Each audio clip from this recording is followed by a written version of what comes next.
Les podcasts du Figaro.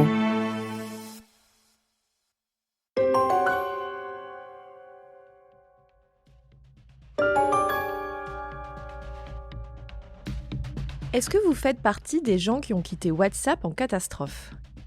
Je ne sais pas si vous vous souvenez, mais un vent de panique avait saisi les internautes en 2021. Tout était parti d'un texte maladroit de la messagerie.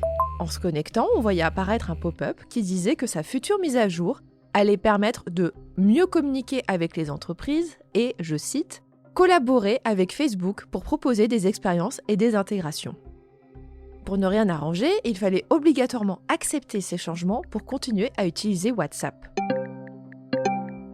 Ce texte, pour le moins flou, avait comme brisé un mythe. WhatsApp ne serait pas une messagerie sécurisée. Tout ce que je raconte dessus peut donc être exploité commercialement par Facebook. Facebook lirait donc nos conversations. Nous aurait-on menti depuis le début ? En vérité, la situation était bien moins catastrophique que ce que l'on aurait pu croire. Mais cette polémique a remis en avant une question importante. Les messageries permettent-elles d'avoir des conversations confidentielles et jusqu'à quel point ? La polémique a aussi une conséquence paradoxale. C'est la messagerie Telegram qui en a le plus tiré profit, alors qu'elle est beaucoup moins sécurisée que WhatsApp.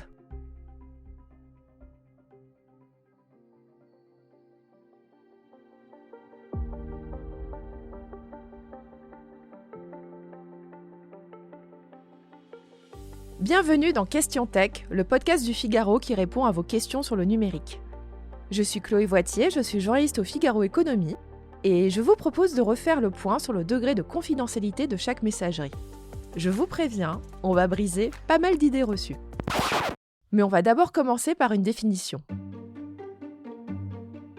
Qu'est-ce qu'on entend vraiment par sécurisation des échanges ? Le terme technique est, je cite, « chiffrement de pair à pair ». Cela veut dire que seuls l'émetteur et le récepteur d'un message écrit, d'une vidéo, d'un appel audio ou d'une photo peuvent le consulter. Une messagerie sécurisée est donc incapable de voir le contenu des conversations. Par exemple, si vous annoncez que vous êtes enceinte, la messagerie ne peut pas exploiter cette information pour vous envoyer des publicités sur des vêtements de grossesse. La messagerie ne peut pas non plus communiquer le contenu de vos conversations aux forces de police. C'est pourquoi ces services sont plutôt mal vus des autorités. Alors, quelles sont les messageries vraiment chiffrées ? Il en existe deux, Signal et WhatsApp. Et oui, WhatsApp utilise la même technologie de chiffrement que Signal, qui a été inventée, par Signal. Facebook Messenger n'est pas sécurisé par défaut. C'est à vous d'aller trifouiller dans les options pour ouvrir ce que l'application appelle des, je cite, « conversations secrètes ». Si vous ne faites pas ça, c'est open bar sur le contenu de vos conversations. Et là, vous allez me dire, mais enfin, un Telegram, c'est censé être sécurisé, non ? Eh bien non. Par défaut, toute conversation sur Telegram est conservée sur les serveurs de Telegram. Si vous voulez avoir une conversation protégée et chiffrée, il faut créer ce que l'on appelle un nouvel échange secret. Il y aura alors un petit cadenas tout en haut du flux de discussion. Et attention, les échanges secrets ne sont possibles qu'entre deux personnes. Je vais le tourner autrement.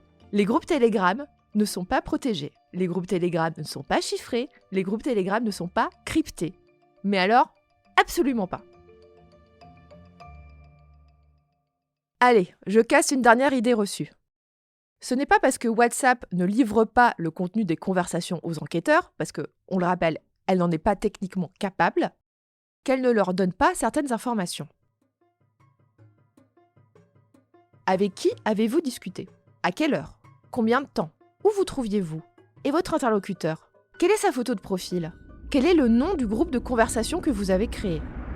Toutes ces informations ne sont pas chiffrées et elles peuvent donc être transmises aux autorités pour les besoins d'une enquête. Vous l'aurez compris, les messageries sécurisées ne sont pas forcément celles que l'on croit.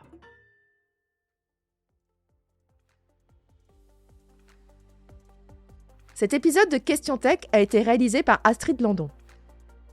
S'il vous a plu, partagez-le autour de vous et abonnez-vous à Question Tech pour ne pas rater nos prochaines publications. Vous pouvez retrouver Question Tech sur le site du Figaro, mais aussi sur Apple Podcasts, Spotify, Deezer et vos applications préférées de podcast. Et n'oubliez pas, dans la tech, il n'y a pas de questions bêtes. À bientôt!